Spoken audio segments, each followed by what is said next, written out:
dealing with his first international crisis. The world is reacting after he ordered U.S. forces to attack Syria, saying the images of innocent people choking on poison gas moved him to take action. Kenneth Craig has the latest from the United Nations, where the Security Council is meeting today for a briefing on those U.S. airstrikes. U.S. warships launched 59 cruise missiles overnight at an airbase in western Syria. The strike targeted the airfield where the plane that dropped deadly gas on civilians is believed to have taken off from.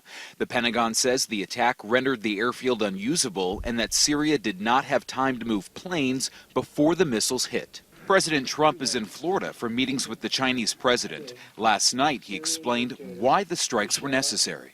It is in this vital national security interest of the United States to prevent and deter the spread and use of deadly chemical weapons. Syria says the missiles killed 7 people. The office of the Syrian president calls the strike reckless and irresponsible. Russia describes the U.S. action as an act of aggression in violation of international law.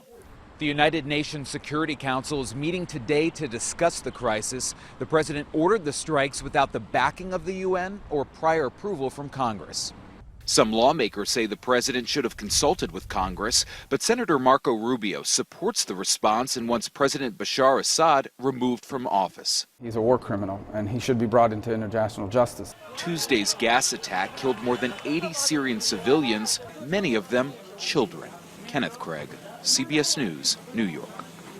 It is believed more than 470,000 people have died in the 6-year civil war in Syria. The number of Syrian refugees is now more than 5 million. We're now hearing from South Carolina Congressman Trey Gowdy on the airstrikes in Syria. He was in Greenville this morning telling us President Trump did everything he could to signal that the U.S. was going to strike.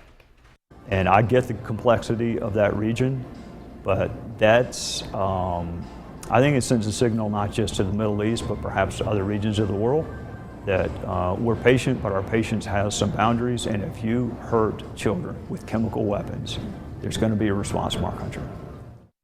Before talking with 7 News, Gowdy gave the keynote address at today's symposium on fighting human trafficking. Organizers say Greenville has become a hub for the crime with its close proximity to both Charlotte and Atlanta. Congressman Gowdy.